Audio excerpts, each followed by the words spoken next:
Bonjour à tous et bienvenue sur le plateau de Bonjour chez vous. Aujourd'hui, notre thème du jour est « Que ferait Jésus à ma place ?» C'est une bonne question à se poser, n'est-ce pas? Yes. Yes. Tous les jours.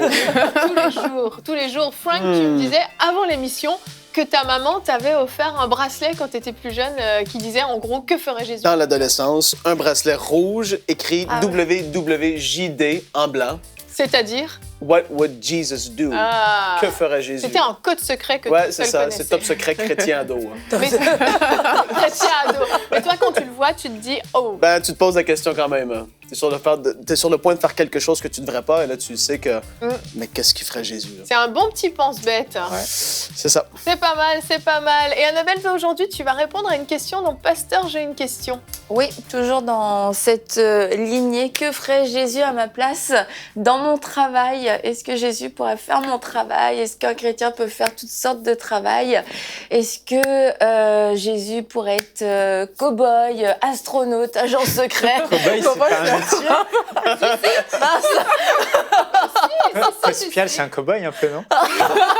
Et ben voilà, Cospial peut se poser la question, est-ce que Jésus pourrait être cow-boy comme moi? Oh, Cospial est un cow-boy. Son pantalon, sa ceinture. Je voulais dire un cowboy. Yeah! Tu veux que je parle de mon livre aussi du coup? Tu peux aussi nous parler de ton livre. Annabelle, tu nous présentes le livre de la semaine comme chaque lundi. Qui s'appelle « Que ferait Jésus à ma place ?» Ça tombe bien, Evelyne. Effectivement. Et vraiment, c'est un super livre, c'est un roman en fait. Donc, je pourrais vous faire une lecture qui va prendre toute l'émission de ces histoires passionnantes.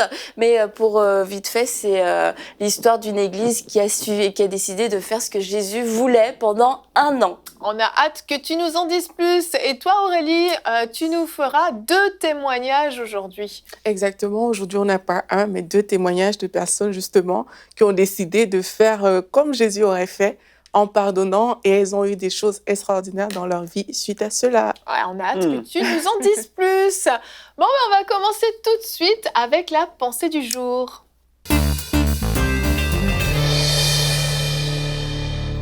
Frank, le titre de ta pensée est « Aie en toi la pensée de Jésus ». Eh oui, Evelyne, parce que c'est ce que la Bible nous dit, en fait, dans Philippiens, chapitre 2, le verset 5. La parole nous dit « Ayez en vous les sentiments qui étaient en Jésus-Christ ». Et d'autres versions vont dire « Ayez en vous la pensée qui était en Jésus ». Et le mot grec, en fait, de ça, ça veut dire « Ayez en vous ces choses ». Tout simplement, tout ce qui était en Jésus, ayez ces choses en vous. Et ça, c'était pas une recommandation. L'apôtre Paul écrivait aux Philippiens, il leur disait « Ayez en vous les sentiments, la pensée qui est en Jésus », parce que si on veut pouvoir accomplir efficacement notre mission sur terre, on doit avoir la pensée de Jésus. On doit vouloir penser comme lui, et puis par la suite, évidemment, nos actions et nos paroles vont en découler aussi. Ça va être naturel. C'est comme quelque chose qui va faire boule de neige. Le premier endroit où on doit être transformé lorsqu'on vient à Jésus, et je sais que vous êtes nombreux à nous suivre, et possiblement il y a certains d'entre vous, ça fait pas longtemps que vous avez dit oui à Jésus dans votre vie. La Bible nous dit dans Romains chapitre 12 et le verset 2 de ne pas se conformer au siècle présent, mais d'être transformé par le renouvellement de l'intelligence afin qu'on puisse discerner quelle est la volonté de Dieu, ce qui est bon, agréable et parfait. Donc ici, la Bible nous dit, soyez transformés par le renouvellement de l'intelligence. C'est-à-dire, dans tes pensées, tu dois être transformé. Tu dois venir qu'à penser comme Dieu pense dans sa parole. Et beaucoup de gens vont dire, mais comment est-ce que je fais pour être concrètement transformé dans mes pensées? Premièrement, il faut le comprendre, ça ne se fera pas du jour au lendemain comme ça, mais ça va être un processus qui va démarrer le jour où, justement, vous avez dit oui à Jésus, vous avez dit, oui, je veux te suivre, je veux être ton disciple, je veux penser comme toi. Et là, ta pensée va être transformée au travers de, premièrement, la parole de Dieu, la Bible. Quand tu vas lire et méditer la Bible, tu vas voir certains schémas de pensée, les façons de penser de Dieu qui sont complètement contraires à ceux des gens du monde, et je tiens à le dire, parce que Dieu va dire, si tu veux avoir plus, donne plus. Les gens du monde vont dire, si tu veux avoir plus, garde plus. Dieu, il va te transformer à tous les niveaux, dans tes finances, dans tes relations, dans ce que tu dis, dans comment tu agis. Il veut te transformer au travers de sa parole, au travers des prédications que tu vas entendre, et c'est pour ça que c'est tellement important d'avoir une église locale, d'aller les dimanches, la semaine aussi, recevoir des enseignements. Et il va te transformer aussi dans des temps avec lui, seul à seul. Quand tu vas être dans le lieu secret, quand tu vas être dans des moments d'intimité avec Jésus, la Bible nous dit dans 2 Corinthiens 3, 18, que nous tous, on a le visage découvert et on est là et on contemple la gloire du Seigneur. On est transformé en la même image de gloire en gloire. Et ça, c'est tellement puissant. Quand tu es là dans le lieu secret, tu pries, tu es là, tu cherches la face de Dieu, Dieu descend et il vient te révéler des choses surnaturellement sur ta vie, des choses que tu as lues dans la parole qui deviennent soudainement vivantes en toi. Tu es transformé en la même image que Jésus et ta vie est supposée aller alors de gloire en gloire. Ça va se refléter. Donc, c'est pour ça, c'est tellement important d'être transformé dans nos pensées et puis par la suite, comme j'ai dit, les choses vont en découler aussi. Amen. Merci Frank pour ta pensée. Effectivement, si on veut fonctionner comme Jésus fonctionnait, ça part dans nos pensées. Il faut un renouvellement de l'intelligence, comme tu l'as si bien dit, Frank.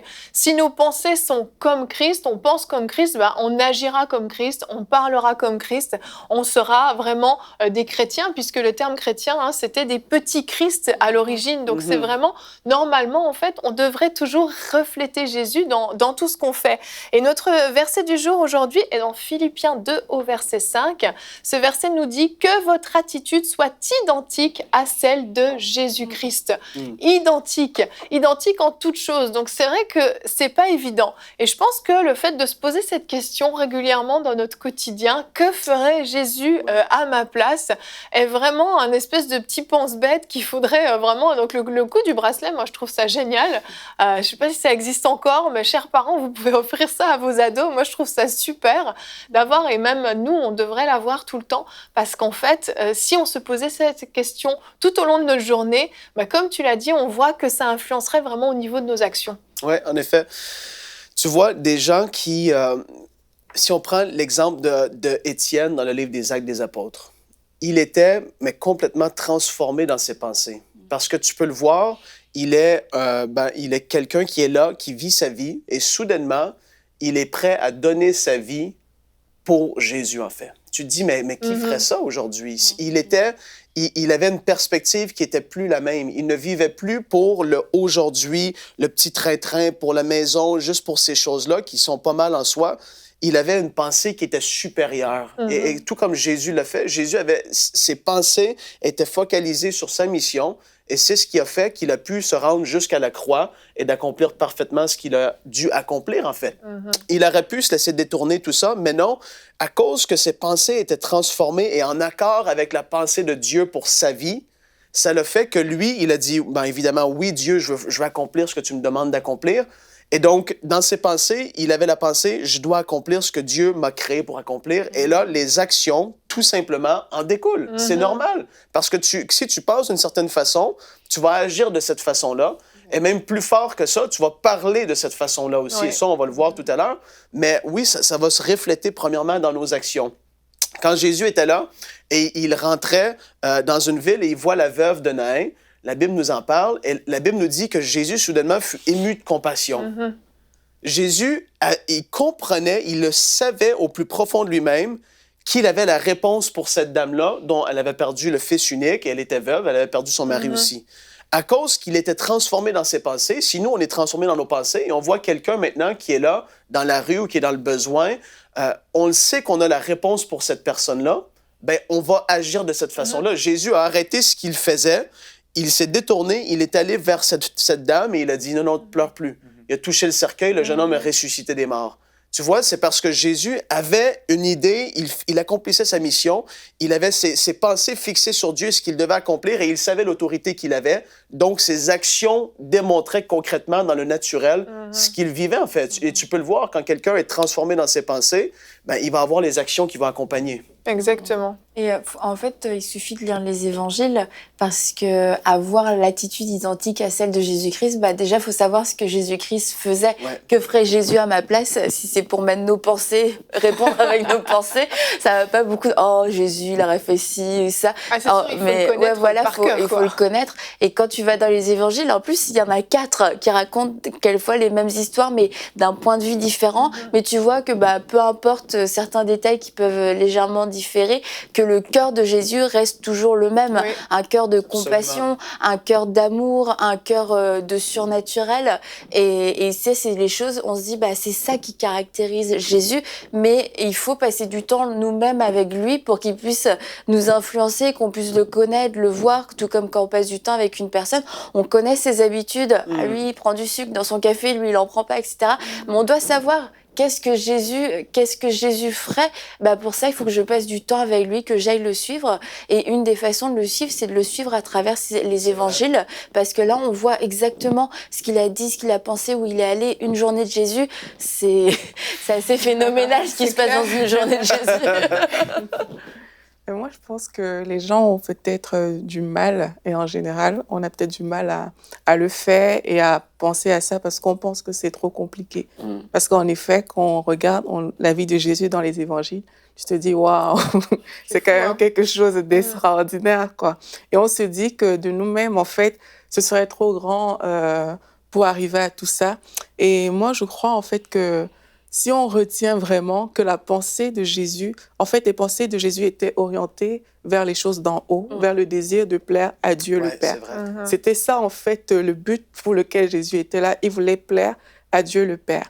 Et si nous, on veut vraiment penser aussi comme Jésus, il faut tout simplement, parce qu'on n'a pas forcément le même quotidien que Jésus avait quand il était sur la terre. Jésus avait ces choses qu'il faisait. Nous aussi, on a notre quotidien. Mais en fait, notre désir et notre pensée doit être tout le temps de faire la volonté de Dieu et de plaire à Dieu le Père. Parce que c'est ça qui a animé Jésus tout au long de sa vie sur la terre. Et c'est ça aussi qui va finalement orienter nos actions dans l'environnement dans lequel on va se placer. Si on te dit, si on se dit, OK, là, je veux faire plaisir au Père dans mon lieu de travail, qu'est-ce que je fais? Tu réalises qu'en fait, si tu commences à aller colporter des choses ou à être le premier on dit quoi? Commérage? La première personne le premier commère de ton entreprise, en fait, là, tu es vraiment en dehors de la volonté de Dieu. Donc, il faut s'armer juste de ça, de cette pensée, de se dire, OK, Jésus, moi, si Jésus était à ma place, il aurait voulu faire plaisir au Père à cet endroit, à cet instant. Et c'est ce que je veux faire aussi. C'est ça. Pour ma vie. En fait, c'est comme des valeurs que nos parents nous ont inculquées depuis petit. On nous a dit, quand on te donne quelque chose, tu dis merci. On n'a plus à se poser la question, qu'est-ce que je dois dire déjà? Attends, on le sait. Quelquefois. Apparemment, Aurélie a des problèmes de politesse. C'est des valeurs, c'est des choses qu'on a en nous, en fait, qui sont ancrées en nous, qui sont des réflexes. On n'a plus à se poser la question. Et je pense que vraiment, il y a des choses, les valeurs du royaume, les valeurs de Christ doivent vraiment faire partie de nous. Et c'est ce que tu disais dans ta pensée par rapport à ce renouvellement C'est ça, d'intelligence. qu'est-ce que tu dis? C'est quand tu es petit, tu regardes tes parents, c'est ton modèle. Oui. Et puis, c'est la même chose. Jésus a dit, tout ce que je fais, c'est parce que je vois le Père le faire de même aussi. Il accomplissait. Et la Bible nous dit que Jésus était l'image du Dieu invisible. Si tu veux savoir la volonté de Dieu, tu regardes à Jésus. Jésus accomplissait la volonté de Dieu. Il regardait son Père. Les enfants regardent leurs parents. Ils agissent souvent la même chose que leurs parents vont agir. Et puis, c'est la même chose pour nous. On doit regarder, comme Annabelle et Aurélie l'ont dit, tu regardes dans les évangiles, tu regardes à Jésus. Et là, c'est ton modèle. Il devient ton modèle sur lequel tu construis ta vie. Oui, ce que tu disais qu'on ne se pose plus la question à un moment donné. Et c'est vrai que la question de l'émission, le thème, c'est que ferait Jésus à ma place? Et en réalité, plus on va connaître la parole de Dieu, connaître la pensée de Christ, à force de passer du temps dans les Écritures, de le méditer, on ne se posera plus cette question. On ne se la posera plus, en fait, parce que ça fait partie de nous. C'est notre façon d'être, c'est en nous. Je me souviens d'un grand homme de Dieu qui disait... il arrive à un stade, en fait, tellement les Écritures sont lui, tellement sa pensée a été renouvelée, comme disait Frank.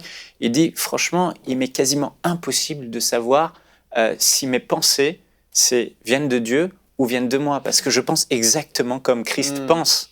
Donc, il ne sait plus discerner. Il n'y a plus de distinction, quoi. Non, parce qu'il pense comme Jésus penserait. Donc, à un moment donné, il ne se pose même plus la question, est-ce que ça vient de Dieu ou pas? Non, lui, il pense comme Christ. Et je me souviens, un jour, il était dans un endroit où il y avait un mort qui était là, quelqu'un de mourant, et puis c'était fini pour lui. Et des frères l'ont dit, allez, va prier pour lui. Je crois que c'était en Italie. Il est rentré dans la pièce et tout ça. Et il était condamné, l'homme. Il lui restait quelques heures à vivre.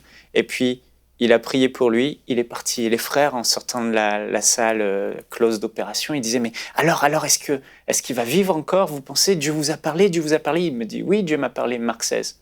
Il dit, non, mais est-ce que Dieu t'a parlé? Oui, il a dit imposer les mains aux malades et les malades seront guéris. Il me dit, non, mais est-ce que Dieu t'a parlé? Je te dis, Dieu m'a parlé, j'ai pensé Marc 16. Et en fait, pour lui, c'était sans distinction. Et l'homme a été totalement guéri, surnaturellement. Wow. Ça, Donc en fait, c'est vrai que plus on est imprégné, plus c'est Christ qui vit en nous par sa parole, par qui il est, par son esprit. Et puis, c'est difficile de savoir après. C'est vrai. Et tu disais que Jésus cherchait à plaire au Père. Et Jésus, pour savoir ce qui plaisait au Père, il passait énormément de temps dans la prière. Et je crois qu'on ne peut pas dissocier que ferait Jésus à ma place et la prière. Comment recevoir les directives du ciel? Comment être renouvelé dans notre intelligence? Comment faire taire notre chair? Parce que notre chair, elle ne va pas fonctionner comme Christ fonctionnait. Donc, comment fonctionner comme ça? C'est indispensable de passer du temps dans la prière, d'être connecté en fait à Dieu, de recevoir ses directives pour notre journée. Peut-être que le Seigneur va nous prévenir. Tu vas rencontrer une femme qui aura tel besoin aujourd'hui. On va passer notre journée à être attentif, à avoir nos yeux spirituels ouverts. Tiens, est-ce que c'est elle, Seigneur? Est-ce que c'est elle? Et on se posera plus la question quand on verra quelqu'un dans le besoin, est-ce que je m'arrête ou pas? Est-ce que j'ai le temps de m'arrêter ou pas? Je pense que Jésus ne s'est jamais posé une question de temps tout au long de son ministère. C'était que j'aie le temps ou pas. Qu'il y en ait beaucoup ou pas, les foules étaient là, les foules accouraient, il faut faire quelque chose.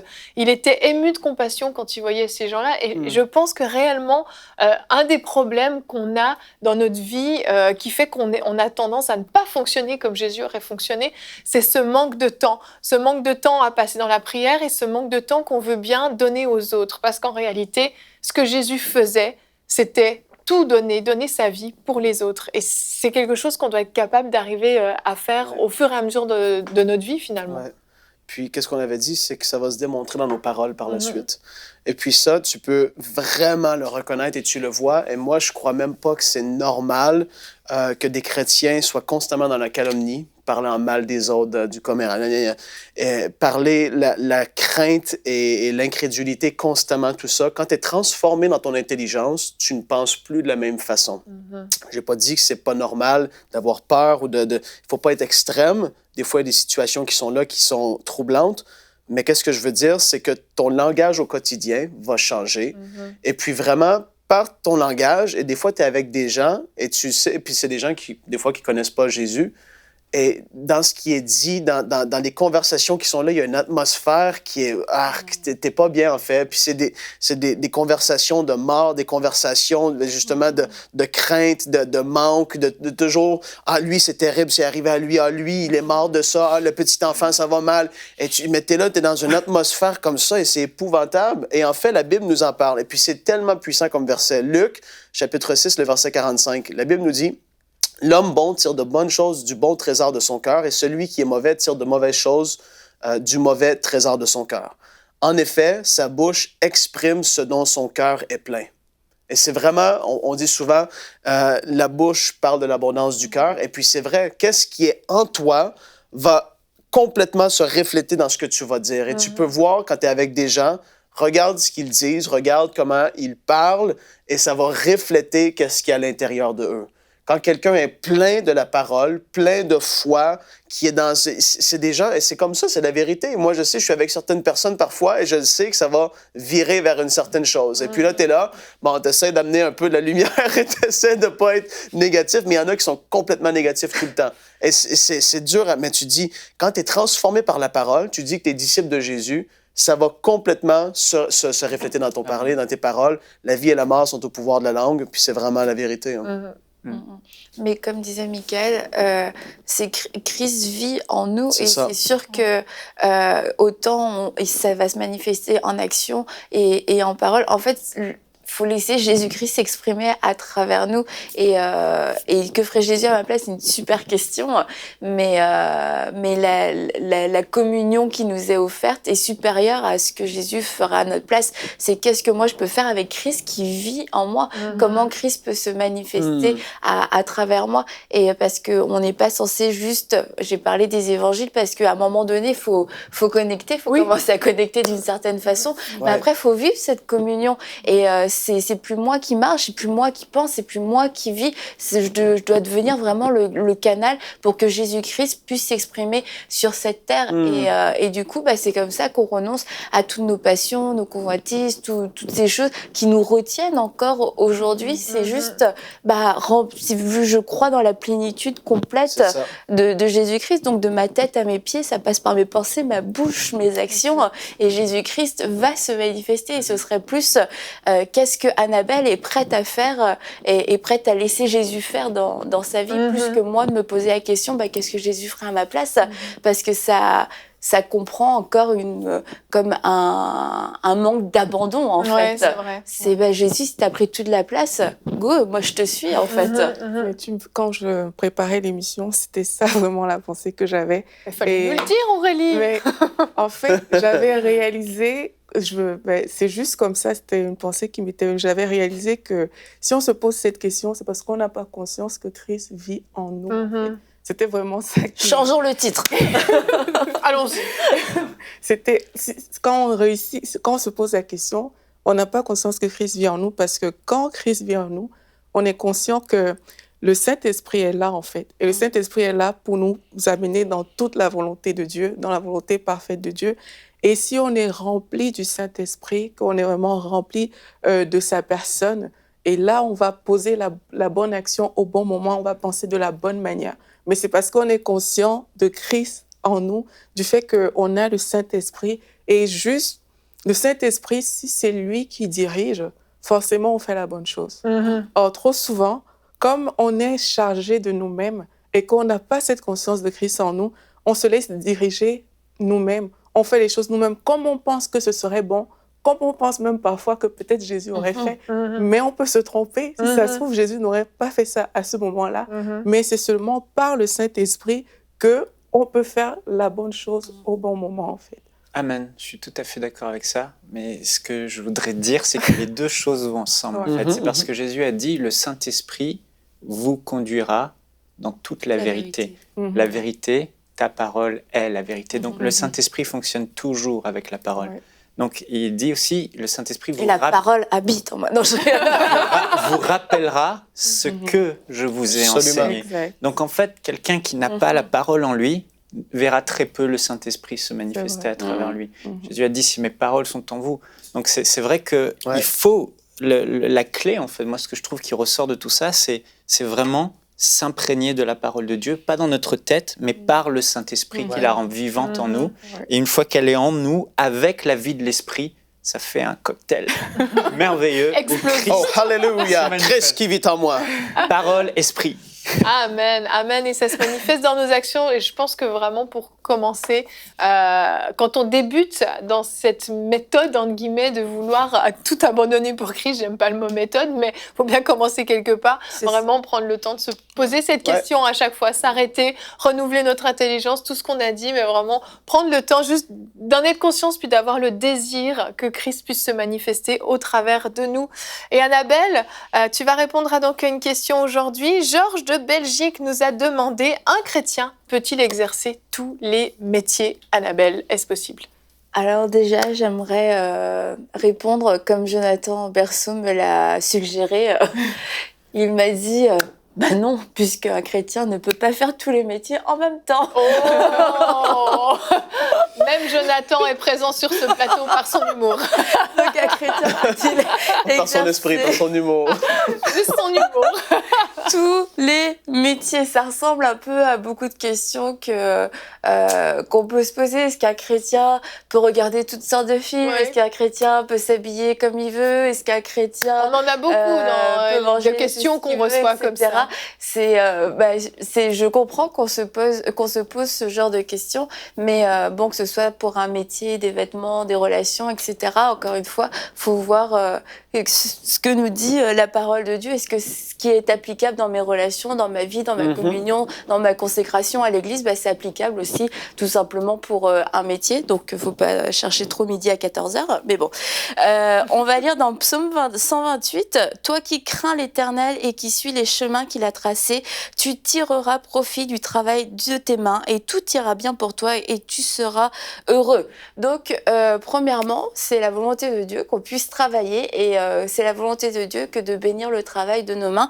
Mais la Bible nous précise, toi qui crains l'Éternel et qui suis les chemins qu'il a tracés. Donc, est-ce que dans notre métier, on peut exercer notre métier tout en ayant la crainte de Dieu? Est-ce que ça peut correspondre à un des chemins que Dieu a tracés? Et c'est valable, encore une fois, pour tous les domaines de notre vie. Et la Bible nous dit que ainsi donc que vous mangez, que vous buviez ou quoi que vous fassiez, faites tout pour la gloire de Dieu.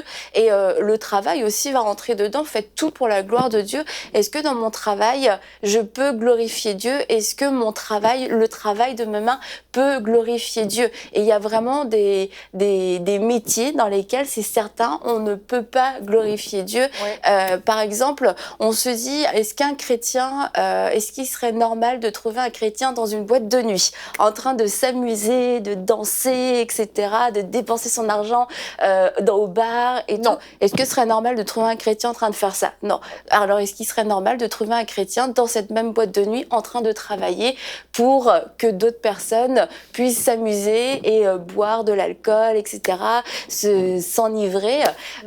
Non plus. Que tu sois payé ou pas payé pour y aller, ça revient au même. T'es juste pas censé être là, t'es juste pas censé être là. Est-ce que c'est en accord tout simplement aussi, comme je disais, avec la parole de Dieu? Parce que si on se retrouve constamment à faire des choses, à être dans des endroits dans lesquels on ne devrait pas être, on se retrouve, même si c'est couvert d'un métier, en désobéissance. On se retrouve en train de pécher. Donc si c'est un travail qui me demande de mentir constamment, est-ce que je peux le faire devant Dieu? Oui, mais Seigneur, c'est pour mon travail. Oui, mais est-ce que tu mens pour ton travail? À qui est-ce qu'on obéit? Est-ce que c'est un travail ou est-ce que c'est à Dieu? Ça soulève aussi une autre question, en fait. Souvent, je crois, un chrétien peut-il exercer tous les métiers? Le petit bémol qu'on peut avoir, oui, mais bon, il faut bien vivre, Annabelle, on a besoin de gagner de l'argent, mais la Bible nous dit qu'on ne peut pas servir 2 maîtres à la fois. Est-ce qu'on va servir l'argent ou est-ce qu'on va servir Dieu? Et si notre travail actuel nous empêche de servir pleinement Dieu, eh bien, il faut se poser la question. Est-ce que c'est le travail que Dieu a pour moi? Si ce n'est pas le travail que Dieu a pour moi, de croire et de faire confiance à Dieu que Dieu a quelque chose de meilleur pour nous. Et, oh là, ça passe vite. Et la Bible nous dit, tel est le sentier de tout homme assoiffé de profit, le gain malhonnête cause la perte de son propriétaire. Donc, dans tous les cas, c'est pas quelque chose que Dieu bénit, le fait de gagner de l'argent qui soit malhonnête. Et pour terminer, la Bible nous dit dans Philippiens 1:27, pour revenir un petit peu au thème de notre émission, conduisez-vous d'une manière digne de l'évangile de Christ. Et c'est vraiment une question à se poser. Est-ce que je peux me conduire d'une manière digne de l'évangile de Christ dans le travail que j'exerce? Est-ce que même si j'ai un don, par exemple, il y a des photographes, ils ont vraiment un don, c'est un don, et ils sont très bons, mais il faut sanctifier le don. Est-ce que je peux, est-ce que la manière dont j'exerce mon don, la manière dont j'exerce mon travail, est-ce que c'est une manière digne de l'évangile? Lorsque je prends des photos de filles à moitié nues ou à moitié habillées selon certains, est-ce que vraiment je me conduis d'une manière digne de l'évangile? Est-ce que c'est quelque chose que Dieu approuve? Et non seulement je fais un travail qui ne m'édifie pas, mais je fais un travail qui peut être une occasion de chute pour quelqu'un d'autre. Donc c'est de mettre tout ça devant Dieu et de ne pas se dire, un chrétien peut-il exercer tous les métiers? C'est, Seigneur, est-ce que dans ce métier, je peux continuer de te glorifier? Est-ce que ma conscience est toujours pure? Et si la réponse est non, eh bien, placez-vous devant Dieu pour savoir ce que Dieu a de meilleur pour vous. Amen. Je pense que la liste de métiers, en plus, tu sais, il faut bien vivre, c'est un peu une Ah oui, excuse c'est ça que je voulais bateau. dire aussi. Ok, vas-y. C'est que la liste de métiers, en fait, est longue. Donc, Oui. on pourra passer. C'est pour ça que je cite pas des métiers parce que sinon, ah oui, mais t'as dit ça, mais il y a ça aussi. Oui. C'est en fait, c'est vraiment d'avoir la pensée de Dieu. Et parce qu'il y a plusieurs versets, mais la Bible ne donne pas une liste de métiers. Tu peux faire ça, tu peux pas faire ça. C'est d'avoir la pensée de Dieu, en fait, générale par rapport à ces grands principes de vie. Parce que c'est ça, la Bible, c'est pas un annuaire de métier à faire et à ne pas faire. Non, c'est ça. Puis je pense que notre travail doit être une bénédiction. Si notre travail devient une malédiction pour nous, ça devient un petit peu problématique. On va continuer maintenant avec la rubrique Culture et médias.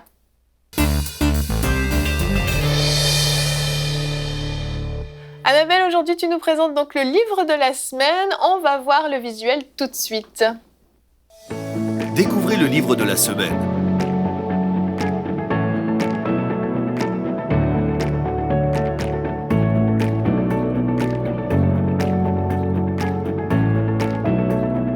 Disponible sur emciboutique.com. Annabelle, on t'écoute. J'ai mangé le temps de ma propre rubrique. Tant mieux pour toi. Tu pourras t'accuser toi-même à la fin de l'émission. Que ferait Jésus à ma place, c'est un livre que j'ai vu dans la bibliothèque de l'église, dans laquelle on était lorsque nous étions encore jeunes convertis, je me souviens. Et je me disais, waouh, quelle grande question. Et je ne l'ai jamais lu de ma vie jusqu'à il y a quelques jours. Dernièrement, oui. Mais ce livre m'avait toujours intrigué. Que ferait Jésus à ma place est en fait un roman. Déjà, c'est la première chose à savoir. C'est un roman qui nous parle de l'histoire d'un pasteur à la fin du 19e siècle qui a lancé le défi à son église de faire pendant 1 an ce que Jésus aurait fait à leur place. Il a demandé à son église qui veut le faire et ils ont été plus de 200 finalement dans son église à le faire. Et en fait, tout ça a été provoqué parce que c'était un pasteur, un bon pasteur, bon chic, bon genre, une belle église, bon chic, bon genre, tout allait bien, etc. Jusqu'au jour où il y a un homme pauvre qui est rentré dans cette église et puis qui a écouté le message du pasteur qui parlait de faire ce que Jésus faisait. Il dit, votre pasteur disait tout à l'heure, il disait qu'il était nécessaire pour les disciples de Jésus de suivre ses traces. Il ajoutait que ces traces sont l'obéissance, la foi, l'amour et l'imitation. Mais je n'ai pas entendu qu'il ait exprimé ce que cela signifie, surtout en ce qui concerne l'imitation. Qu'est-ce que les chrétiens entendent sous cette expression « suivre les traces de Jésus ». Et c'est vrai que ce sont des messages qu'on entend souvent, que nous-mêmes, on se dit « Ah, je veux être comme Jésus », mais qu'est-ce que c'est vraiment que d'être comme Jésus? Et du coup, tout au long de ce livre, on suit des parcours de différentes personnes dans l'Église qui ont vraiment décidé de se poser sincèrement la question à chacune de leurs actions, de leurs décisions, que ferait Jésus à ma place? Et bon, je vais passer parce que vu que j'ai plus mon temps. On n'a plus, non. Et il y a un passage. Arrête. Il y a un passage, une des jeunes filles dans l'église qui a décidé de répondre à cet appel et qui renonce à une carrière de chanteuse en fait. Et elle dit à sa mère, je désire faire quelque chose qui me coûte, quelque chose qui exige de moi quelques sacrifices. Je sais que vous ne comprenez pas, mais j'ai soif de souffrir un peu.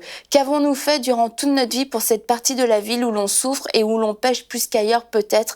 En quoi avons-nous renoncé à nous-mêmes, à nos aises, à nos plaisirs pour répandre la joie dans la ville que nous habitons et pour donner au monde l'exemple que lui a donné notre Sauveur?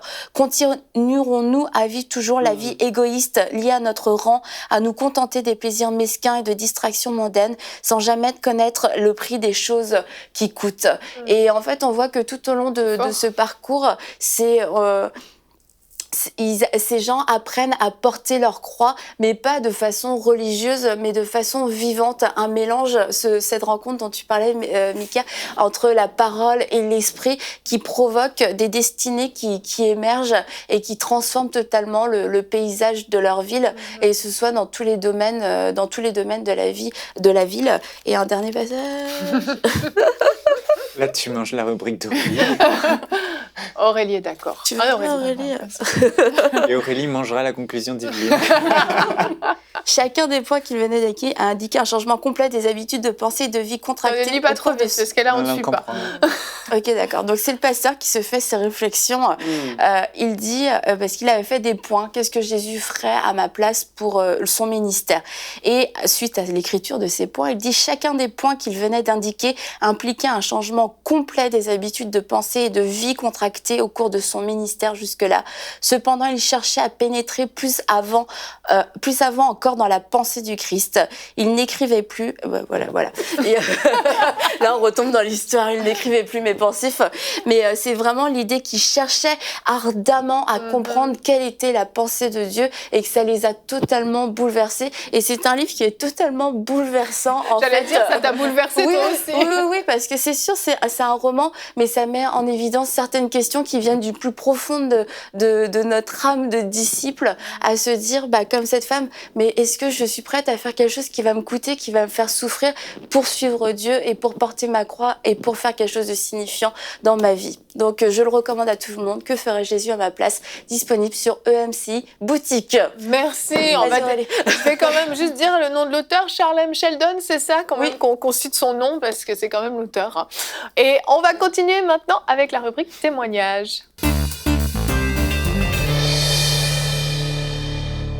Donc Aurélie, tu nous partages, comme on a dit, 2 témoignages de 2 femmes différentes. Exactement, et ces 2 femmes ont décidé de pardonner après avoir regardé des émissions EMCI TV. On a une qui témoigne anonymement et qui vit au Luxembourg. Et elle dit tout simplement que les émissions ont transformé sa vie, en fait. Elle écoute régulièrement Prière inspirée et Hosanna. Et chaque fois qu'elle écoute nos émissions, peut-être pas chaque fois, mais elle dit qu'elle est fréquemment visitée par l'Esprit de Dieu, en fait. Et elle explique comment Prière inspirée a particulièrement affecté sa vie. Elle était en colère envers son père. Pourquoi? Parce que son père avait abusé d'elle dans leur famille alors qu'ils étaient enfants. Et enfin, son père a abusé d'elle. Elle ne dit pas exactement ce que son père a fait. Mais là, elle dit qu'elle a écouté la série Prière inspirée. En fait, elle avait ce ressentiment qui était dans son cœur et qu'elle portait depuis plusieurs années. Et quand elle écoutait la série, elle dit qu'il y a un voile qui quittait de ses yeux. Et là, elle a compris que peu importe ce que son père avait fait, en fait, non seulement elle devait pardonner son père, mais elle devait aussi demander pardon à son père en retour parce qu'un enfant de Dieu n'est pas rancunier, parce que Jésus lui-même n'est pas rancunier en fait. Et elle a reconnu qu'il fallait qu'elle pardonne, comme Jésus aussi avait pardonné ses péchés alors qu'elle ne le méritait pas. Et elle se disait, même si mon père ne mérite pas forcément que je lui pardonne, etc. Mais elle a choisi de marcher dans cette voie. Et comme elle a dit, un voile a vraiment quitté ses yeux. Et là, elle est totalement affranchie de ce qu'il y avait dans son cœur, en fait. Des blessures. Voilà, de l'amertume. Elle est totalement affranchie. Sinon, on a aussi le témoignage d'Ingrid qui nous a fait une vidéo qu'on peut regarder tout de suite. Bonjour à la grande famille EMCI TV. Alors, je tenais à témoigner par rapport à cette année scolaire. J'ai rencontré beaucoup de difficultés pendant que je rédigeais mon mémoire de master et j'ai écouté une fois l'émission Bonjour chez vous. Bon, j'avais l'habitude d'écouter vos émissions. Bon, l'émission donc de ce jour parlait donc des obstacles au miracle du Seigneur et on a dit parmi les obstacles il pouvait avoir le manque de pardon. Et c'est là donc que je me suis souvenu que pendant que je travaillais avec un groupe d'exposés, il y avait une personne qui avait eu à m'offenser et vraiment j'ai préféré garder mes distances avec la personne. Donc nos relations se limitaient à bonjour, bonsoir, je voulais plus avoir de contact avec lui. Donc après avoir écouté l'émission, je me suis rendu compte que ce n'était pas la bonne attitude. Donc j'ai essayé donc de reconstruire la relation avec cette personne pour que nous deux soyons en paix et que moi-même vis-à-vis de Dieu vraiment, que je lui sois agréable. Et donc, après avoir fait ça, après avoir essayé de reconstruire la relation, tout s'est vraiment bien passé. Et il venait souvent auprès de moi et voilà, il me complimentait. Et moi-même, j'ai apprécié le fait que voilà, d'avoir reconstruit la relation. Donc, les idées maintenant concernant mon mémoire, tout allait bien, les idées descendaient, les idées coulaient. Je rédigeais avec aisance et finalement, j'ai eu la mention bien. Donc, je bénis le Seigneur pour m'avoir révélé cela et que Dieu vous bénisse, vous la chaîne EMCI TV. C'est génial. Oui, effectivement. Et voilà, on voit que le pardon qu'elle a accordé à ce camarade de classe, ben, finalement, elle a rédigé ce mémoire. Ça a aussi ôté quelque chose. Et ça peut sembler banal, mais le pardon qu'elle a accordé a eu un effet sur sa vie scolaire. Parfois, on ne pense pas à ces choses-là. Et mon encouragement aujourd'hui, tout simplement, par rapport à ces 2 témoignages, c'est vraiment d'encourager les personnes à ne pas rester braquées sur leur position. C'est sûr que la vie peut présenter des choses difficiles. Il y a certainement des personnes qui font du mal. Mais la question aujourd'hui, c'était que ferait Jésus à ma place? Jésus nous encourage à pardonner. Et comme ces 2 personnes, ben, elles ont pardonné et elles ont vu des résultats extraordinaires dans leur vie. Je pense que toutes les personnes qui décideront de marcher comme Jésus verront aussi forcément des résultats extraordinaires dans leur vie. Amen. Merci Aurélie et merci à ces 2 femmes d'avoir témoigné. Si vous avez des témoignages, vous pouvez nous écrire à l'adresse témoignage@emcitv.com. Et nous allons donc vous laisser à la fin de cette émission en petit rappel. Posez-vous la question de ce que ferait Jésus à votre place. Vous vivez peut-être de l'injustice, vous avez peut-être justement besoin de pardonner, vous avez peut-être besoin d'apprendre à vous arrêter pour vos voisins, pour des personnes dans la rue, des gens dans le besoin. Vous avez peut-être simplement aussi besoin d'être renouvelé dans votre intelligence, dans votre pensée, pour voir les gens comme Christ, pour modifier vos paroles, que la médisance ne soit plus dans votre bouche, que le mensonge ne fasse plus partie de votre vie, etc., etc. On a tous besoin d'être transformés en la même image que Jésus-Christ. Et je vous encourage vraiment à réécouter même le début de cette émission, à prendre le temps à méditer sur tous les points qui ont été apportés. Et je suis persuadée que le Seigneur va transformer votre vie. Nous allons nous retrouver demain. Notre thème du jour sera « Laisse-toi aimer par Dieu ». L'amour de Dieu est disponible pour chacun d'entre nous et nous allons voir que c'est pas si évident que ça que de se laisser aimer par Dieu. Et nous aurons la rubrique famille avec Annabelle qui nous dira comment laisser nos enfants être aimés par d'autres aussi. Vous allez comprendre quand vous écouterez la rubrique de demain. Merci à vous tous de nous avoir suivis. On se retrouve demain. Bonjour chez vous.